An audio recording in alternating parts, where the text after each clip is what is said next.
So you want to be productive. Good news, you don't need to wake up at 5 a.m., drink celery juice, or meditate in front of a vision board. In fact, most of what people tell you about productivity is either vague nonsense or impossible to follow unless you're a robot. But here's the truth. Productivity isn't about working harder. It's about working smarter. And no, that doesn't mean downloading 1,000 apps you'll forget to use after a week. It's about understanding your brain, your habits, and how to trick yourself into actually doing things. Let's be honest, the internet is full of productivity hacks. They sound great but rarely work. Write a to-do list. Cool, now you have 20 things on it and zero motivation to start. Set goals. Sure, but did anyone mention how to actually follow through? Work in 25-minute bursts. Great, except now you're just counting down the minutes until your next snack break. The problem is, these hacks treat symptoms, not the root cause. Productivity isn't just about techniques, it's about psychology. Step 1. Stop multitasking. Here's a fun fact. Multitasking doesn't exist. Your brain isn't doing two things at once. It's switching between them. And every time it switches, you lose focus. Imagine this, you're trying to cook dinner while catching up on work emails. The result? Burned pasta and a typo-riddled email. Focus on one task at a time, and you'll actually get things done. Now let's look at Karen's story. She's a marketing manager who used to pride herself on multitasking. She bounced between answering emails, managing social media, and brainstorming campaign ideas all at once. But she constantly felt drained and never fully completed any task. After reading about single tasking, she decided to experiment, dedicating focused blocks of time to each task. The result? Her work improved, her stress levels dropped, and she even started finishing her day earlier. Step 2. The 2-minute rule. Productivity starts with momentum. If a task takes less than 2 minutes, do it immediately.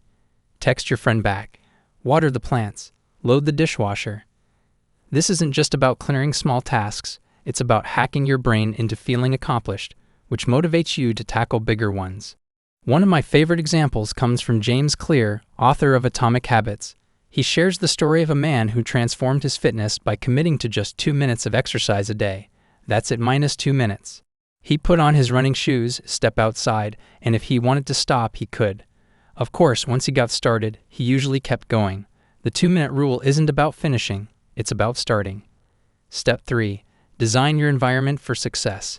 Your surroundings control your habits more than you think. If your desk looks like a tornado hit it, your brain is already overwhelmed. Keep distractions out of sight. Hide your phone, close unnecessary tabs, and please stop working on your couch. Elon Musk, for example, famously works at a desk with only the essentials: a laptop, a notebook, and a pen. No clutter, no distractions, just tools to focus on the task at hand. While we may not be launching rockets, this principle applies to all of us. Hey guys, quick reminder, support our channel by hitting like, subscribing, and turning on notifications. It really helps us grow. Step 4. Procrastinate the right way. Here's a twist. Procrastination isn't the enemy. It's how you use it that matters. Productive procrastination means doing useful tasks while avoiding others. For example, if you're avoiding writing a presentation, reorganize your closet instead. The trick is to channel your procrastination into something that moves the needle, even if it's indirectly. Take Leonardo da Vinci, for instance. The man procrastinated a lot. He spent years working on the Mona Lisa, often abandoning it to explore anatomy, engineering, and even flight. But his productive procrastination enriched his knowledge and fueled his creativity, making him one of history's most versatile geniuses. Step 5. Rest like a pro. Productivity isn't about working nonstop. Burnout is real, and it's counterproductive. Take real breaks. No, scrolling through Instagram doesn't count. Go for a walk, stretch, or stare at a tree. Sleep is your secret weapon. You can't outwork a tired brain. Thomas Edison once said, "Never go to sleep without a request to your subconscious." This means that before going to bed, direct your thoughts towards solving a problem or reflecting on a specific question. Edison believed that the subconscious mind continues working even while you sleep, often processing ideas and generating insights. For example, if you're stuck on a project, you might ask yourself, what's the best way to approach this? By the morning, you may wake up with fresh ideas or solutions. It's a simple yet effective way to use your rest time to boost creativity and productivity. Step 6. Batch similar tasks together. Here's a productivity trick that saves time and mental energy. Batch similar tasks. Group all your phone calls into one block of time. Answer emails in one sitting instead of throughout the day. Schedule creative work, like brainstorming, separate from analytical work, like budgeting. By focusing on similar tasks in chunks, you reduce the cognitive load of constantly switching gears. Step 7. The power of deadlines. Deadlines are magical. Even self-imposed ones can turn a vague idea into an actionable task. For example, instead of saying, "I'll finish sorting my photos eventually," say, "I'll finish it by Saturday at noon." Add a bit of pressure by telling someone your deadline. Accountability works wonders. Here's a real-world example. Douglas Adams, author of The Hitchhiker's Guide to the Galaxy, famously said, "I love deadlines. I love the whooshing sound they make as they go by." While humorous, Adams often relied on tight deadlines to actually complete his work, a relatable method for procrastinators everywhere. Step 8.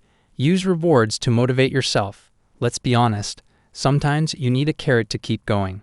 Promise yourself a coffee break after organizing one folder. Treat yourself to a favorite snack when you finish an entire task. Use bigger rewards, like buying concert tickets, for major accomplishments.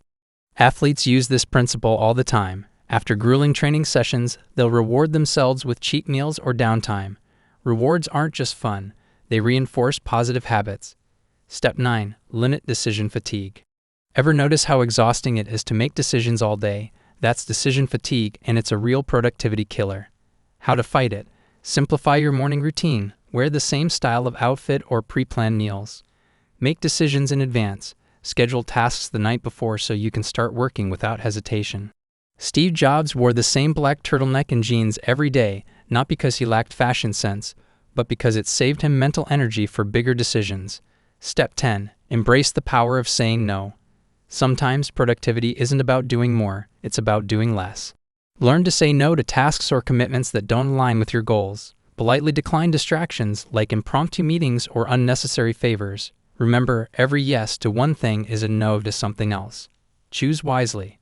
The productive morning myth. Let's debunk the classic. You don't have to wake up at 5 a.m. to be productive. Instead, focus on when your energy peaks. Some people are morning birds, others are night owls. Work with your natural rhythm, not against it. For example, Emma, a designer, starts her day at 10 a.m. She spends her first hour on creative work when her mind is fresh, saving emails and admin tasks for the afternoon. By aligning her work with her energy levels, she gets more done in less time.